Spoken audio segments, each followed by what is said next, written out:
Every powerful man in that penthouse made a choice the night Park Jin-woo hit the floor paralyzed and bleeding, and every single one of them chose themselves. They stepped back, recalculated, and quietly began deciding what his broken body meant for their future. Every one of them except Anna, the maid who had been there 6 hours, who owned nothing in that building, who owed him less than nothing, and who still crossed that room and refused to let him die like he did not matter. She had no idea that one decision was about to make her the most dangerous woman in Seoul. Welcome to Black in Seoul TV. Please like, share, and subscribe. She had been on the job for 6 hours when Park Jin-woo hit the floor of his own penthouse, paralyzed, bleeding, and abandoned by every single person who had ever called him loyal. His lieutenants froze. His personal doctor turned away. His own cousin, the man he had pulled from nothing and made wealthy, took one look at the blood spreading across the white marble and stepped backward toward the elevator. The moment Seoul found out Park Jin-woo was in a wheelchair, the city started dividing his empire before he was cold. His cousin moved first. His lieutenants followed. Even the men he had made rich from nothing were already at the table, making plans that did not include him. Nobody told Anna any of this. Nobody thought the maid needed to know. But Anna had been watching that penthouse for weeks, and she had already seen the shape of every lie in it. And when the moment came to choose a side, she chose the broken man in the chair that everyone else had already buried. What none of them understood was that she was about to become the reason he rose. The agency had sent Anna on a Monday. The job listing had been precise and cold, the way listings from households like this always were. Residential staff required. Discretion non-negotiable. High standards mandatory. Competitive compensation. She had been doing this work for 11 years across 3 countries, and she had learned to translate that kind of language fluently. High standards meant the employer was difficult. Discretion non-negotiable meant something inside that household could not survive daylight. Competitive compensation meant they had burned through other people and needed someone who would not run. She took the job because she needed the income. She stayed because she was not a woman who abandoned things simply because they were hard.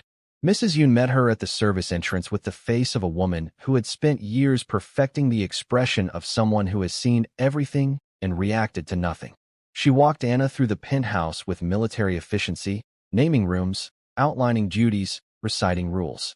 No unnecessary conversation with Mr. Park. No entry into the East Wing without authorization. No questions about visitors or phone calls or the men who came and went in dark cars. No discussing household matters outside these walls under any circumstances whatsoever. Anna listened to all of it without interrupting. She noted the rules that mattered and filed the rest. The penthouse was on the 62nd floor of a building in Hanamdong that communicated wealth so precisely it had stopped trying to impress anyone. Floor-to-ceiling glass on 3 sides. The Han River below like a ribbon of dark silk. Furniture that looked like it belonged in galleries. A silence so engineered it had its own weight. She had worked in expensive homes before, but this one had a specific quality she identified immediately. It did not feel like a place where someone lived. It felt like a place where someone controlled. Every surface, every angle, every arrangement was an extension of a will so absolute it had reorganized physical space around itself. She spent 6 hours learning it. Then the night collapsed.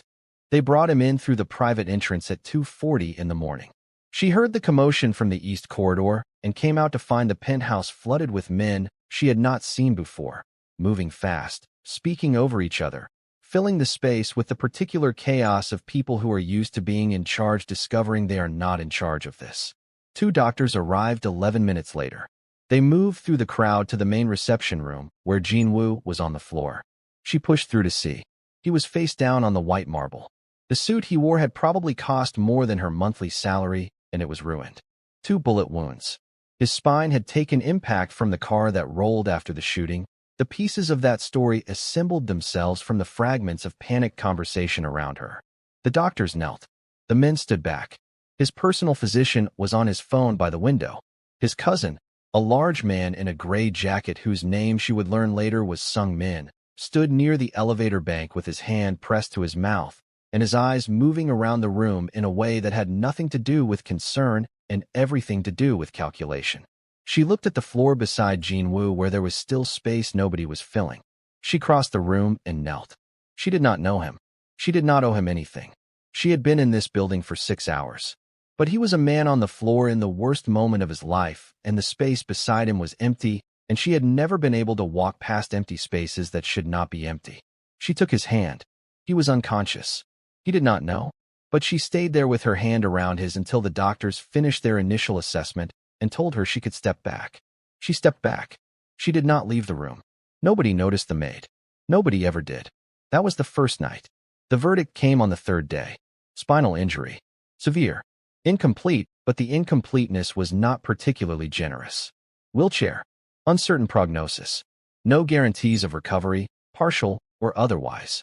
The doctor delivered this in the clipped, careful language of someone who had learned to present devastating information without the decoration of hope. Jin-woo received it in a silence so total it had its own pressure. He looked at the doctor. Said nothing. The doctor left. The men who ran his operations had established a rotation of presence in the penthouse's outer rooms. They came and went and spoke in lowered voices and wore the expressions of people in the process of updating their personal mathematics. Tae, his most senior lieutenant, a lean man with watchful eyes who had been introduced to Anna simply as Mr. Park's assistant, was the only one who went into Jin-woo's room directly. He came out each time looking like he had aged. Anna did her job. She kept the penthouse running with the precision she brought to everything. She learned his preferences from the household records and from observation. Black coffee, no sugar, specific temperature. Bedding changed every 2 days during recovery. Study organized by a system that looked random and was in fact exact. She decoded the system in 4 days. She corrected 2 inefficiencies in it without being asked. She kept the East Wing corridor clear of foot traffic during the hours the doctors came. She ensured the household ran so quietly and so well that it removed every domestic friction from a situation that had enough friction of its own. She did not see Jin-woo directly for the first 5 days. On the 6th day, she brought his morning meal, and he was awake. He was sitting up against pillows. Someone had arranged him that way because his upper body was still capable and his lower body was not, and the distinction was going to define everything about his life for the foreseeable future. He had papers on the bed tray. He was attempting to work. His face had the quality of a man who had decided his circumstances were an inconvenience he had not yet solved rather than a reality he needed to accept. She set the tray down. She turned to leave. He said, "Who are you?" She turned back. His voice was low, controlled in a way that sounded like it had taken years to build. He had very dark eyes and a face that the years had refined into something severe and almost architectural. He looked at her with the complete and unhurried attention of a man who had never in his life needed to rush his assessments. "Anna," she said, "the new house staff." "How new?" 6 days. He said nothing for a moment. Then, "You were here the night I came in." "Yes." He looked at her. She looked back. Neither of them looked away first, because she was not a woman who looked away, and he was clearly not a man who had ever needed to. He said, "You stayed in the room." "Yes." "Why?" She considered the question honestly. "Because the space beside you was empty, and it should not have been." The silence after that was long. He turned back to his papers. She left. She told herself on the walk back to the kitchen that this was a professional interaction and nothing more. She told herself this with the thoroughness of a woman who knows she is telling herself something she needs to believe. The second week changed the texture of everything. His men came less. The rotation thinned from 5 or 6 daily visitors to 2, then 1, then some days none except Tae. She noticed this the way she noticed everything. Quietly. Completely. Without comment. The people who had organized their entire sense of security around proximity to Park Jin-woo were recalibrating their proximity now that the ground had shifted beneath him. They were not leaving dramatically. They were simply becoming gradually less present. The kind of disappearance that is designed to look like life rather than choice. A man's empire crumbles as he loses his legs. Those who were by his side are no longer there to his aid. But why a maid? Why did she choose to stay even when others left? Hit that subscribe button. Let's dive in. She watched it and said nothing. But she began to understand something about the specific loneliness of being a person everyone needed when you were powerful, and that same power was suddenly in question. It was not the loud loneliness of abandonment.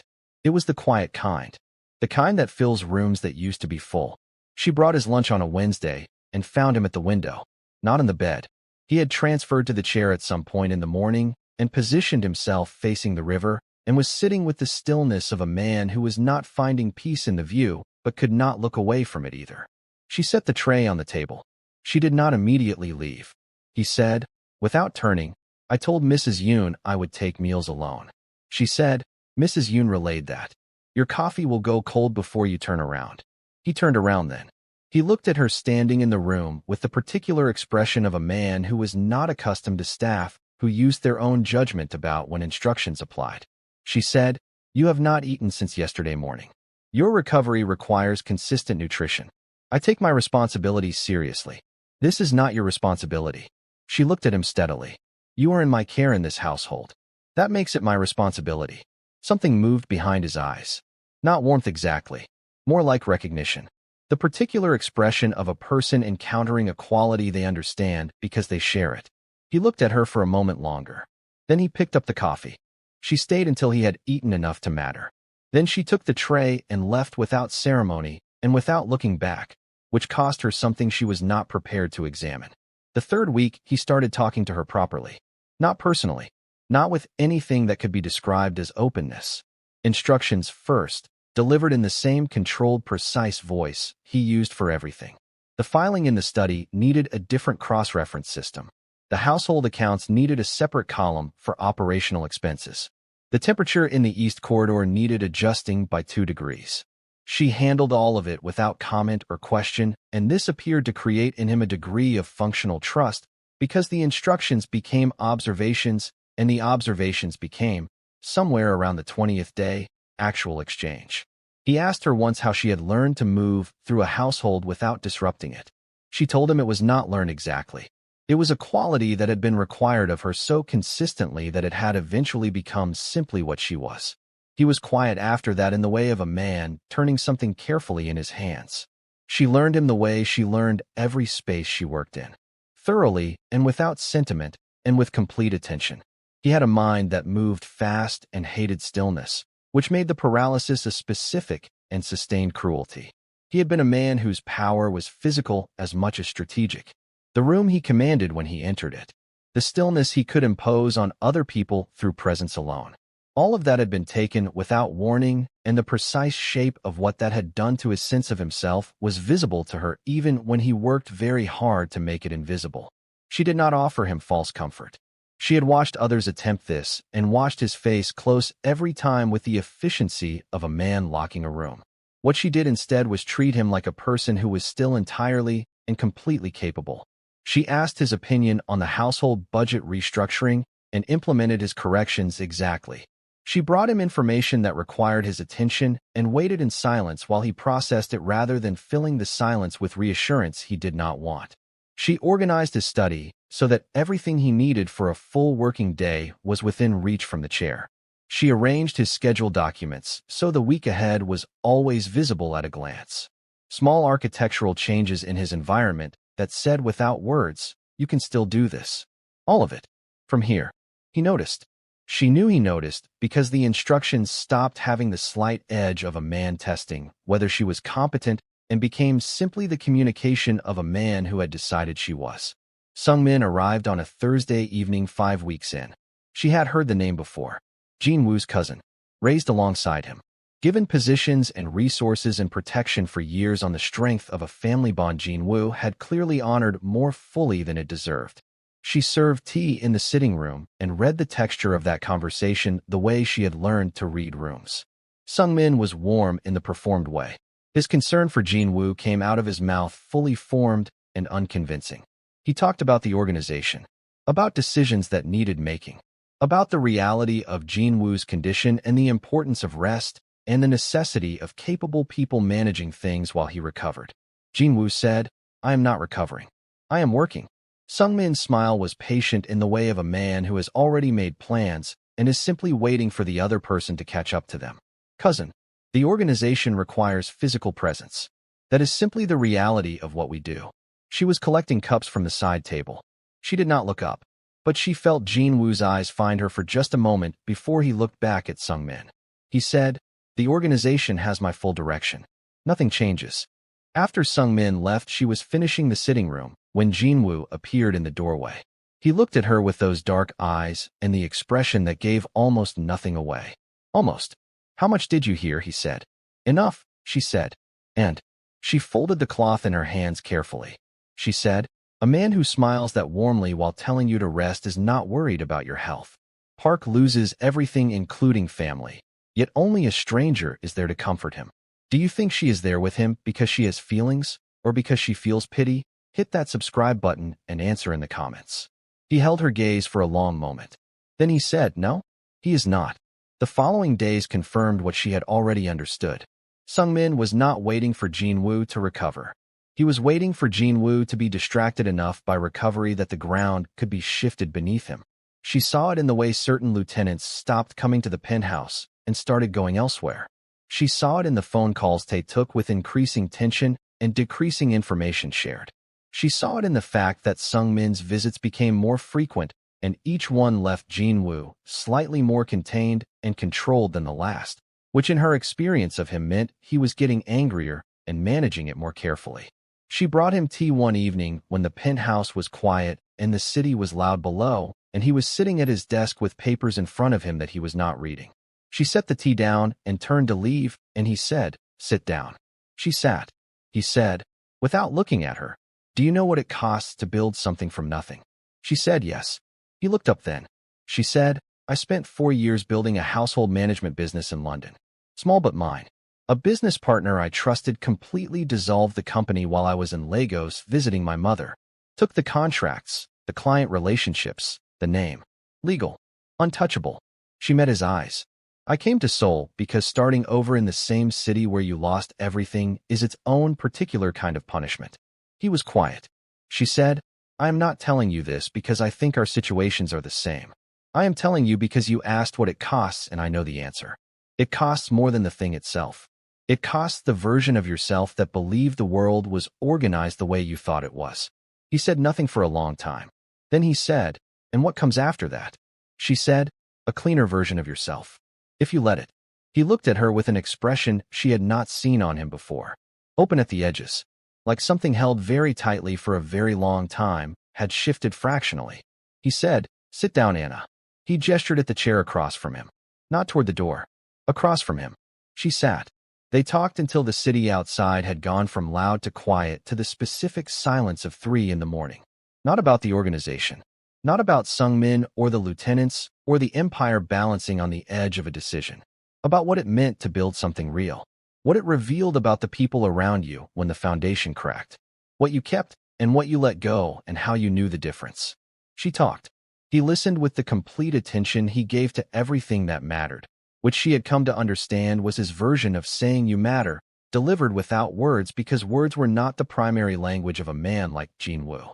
And he talked, and she listened, and the tea went cold on the desk, and the city moved below them, and neither of them reached for a reason to end it. When she finally stood to leave, he said her name. Quietly, like something he was saying for himself. She stopped at the door. He said, thank you. She said, good night, Mr. Park. She walked down the corridor and did not examine what was happening in her chest until she was in her own room with the door closed and the quiet around her. Then she sat on the edge of her bed and was honest with herself in the way she was always honest with herself when there was no audience to manage. She was in trouble. The physiotherapy sessions began in earnest in the 6th week. Dr. Lim was a precise and experienced woman who had clearly dealt with difficult patients before and had developed a cheerful professional armor specifically for the purpose. Jin-woo was a difficult patient not dramatically or loudly, but in the particular way of a man whose entire relationship with his own body had been one of absolute command, and who was now in a situation where his body was simply not receiving the commands. Anna stayed out of the sessions. They were private and she was staff, and she understood the difference between being present and overstepping. Until Tae appeared at her door on a Tuesday morning with an expression that was professionally neutral and personally exhausted. He said, he stopped cooperating 20 minutes ago. Dr. Lim says he responds differently when you are in the room. I do not know what to do with that information, but here we are. She went in. Jin-woo was in the center of the study in his chair with his arms crossed, and the face he used when he had decided something was beneath his continued engagement. He looked at her when she entered. She looked back at him. Then she pulled a chair to the side of the room, sat down, opened the notebook she had brought, and said to Dr. Lim, please continue. He uncrossed his arms. She watched the session without comment. She did not cheer or encourage or offer the running commentary of someone who needed him to know they were supportive. She simply watched with the same quiet attention she gave to everything and occasionally wrote something in her notebook, which was in fact a grocery list, but he did not know that, and the act of being observed by someone who was not performing emotion appeared to do something useful for him. When the session ended and Dr. Lim left, he sat in the center of the room and looked at his legs with an expression she had learned to recognize as the moment the anger turned inward. She said, "For more repetitions than last week." He said, "It is not enough."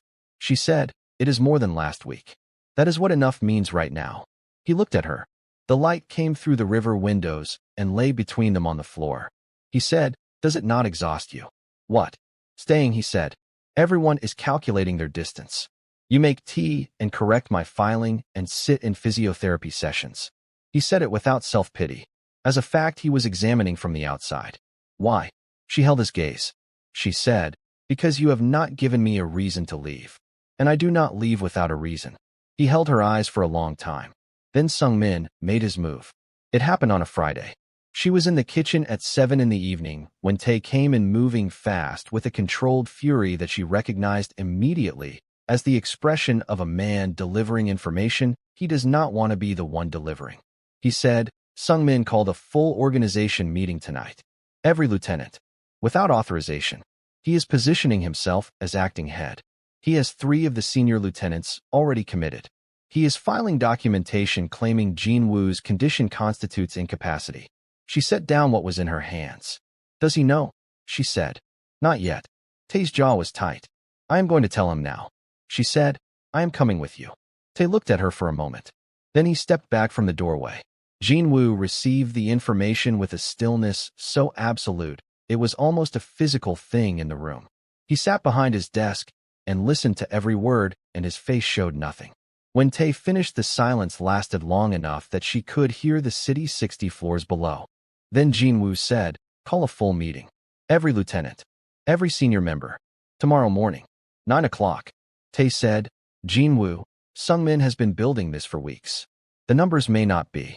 "Tomorrow morning," Jin-woo said. His voice was the voice she imagined had built an empire. Quiet and absolute and completely uninterested in the possibility of any other outcome. Tae left to make the calls. The study was quiet. She was still in the room. He looked at her. He said, "You think I cannot do it?" She said, "I think you are about to walk into that room and remind every person in it exactly who they are and exactly who made them that." "I will not be walking," he said. The edge in his voice was not self-pity.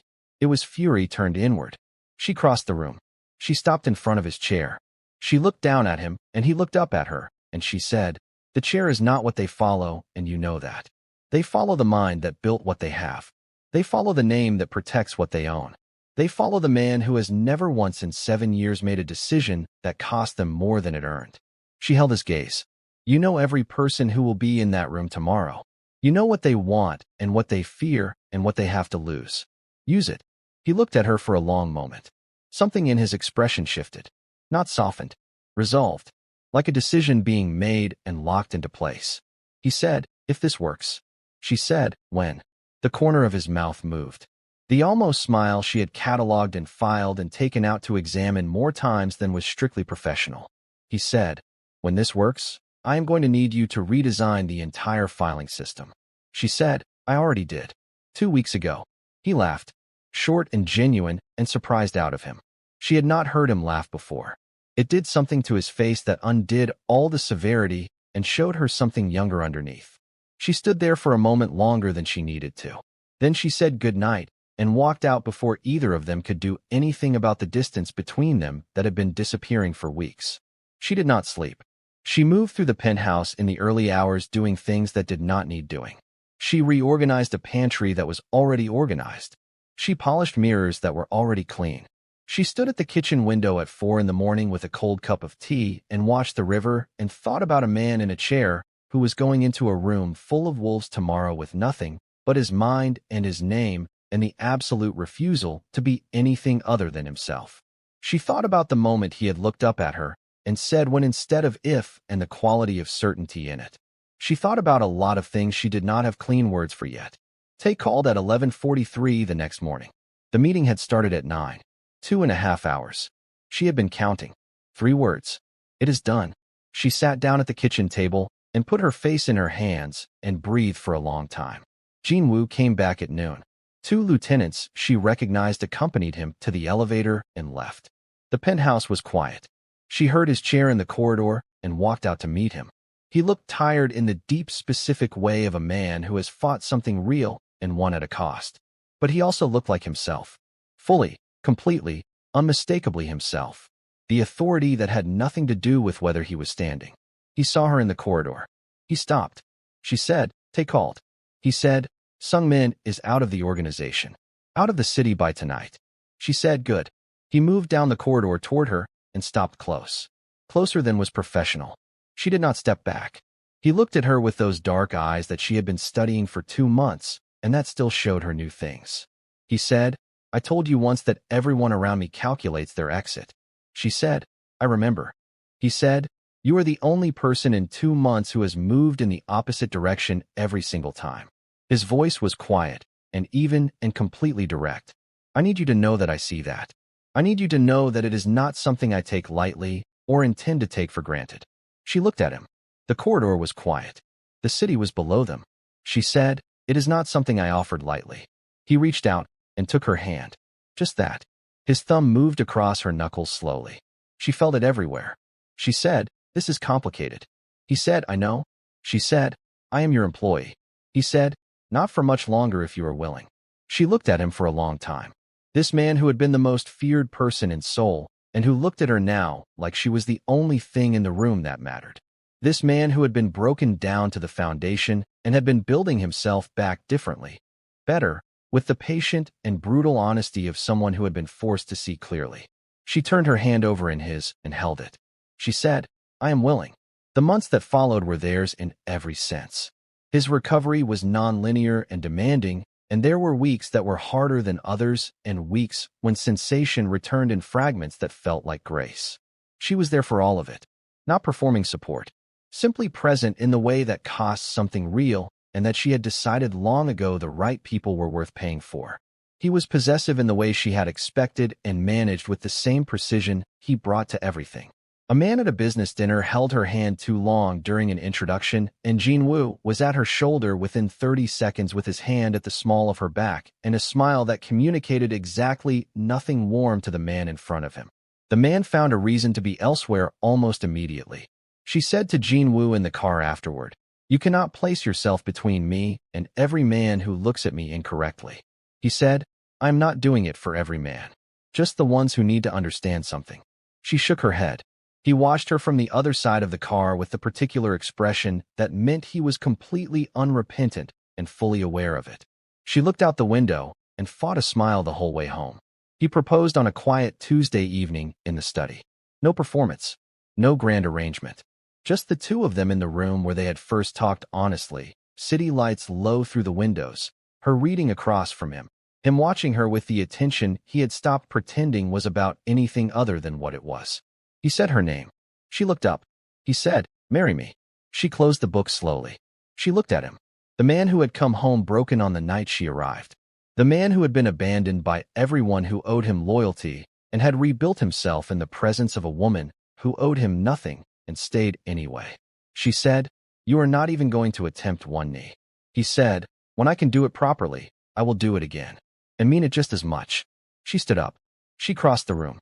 She stood in front of his chair and took his face in both hands, and he reached up and covered her hands with his, and they stayed like that for a moment in the quiet study with everything that had brought them here sitting between them like something earned. She said yes.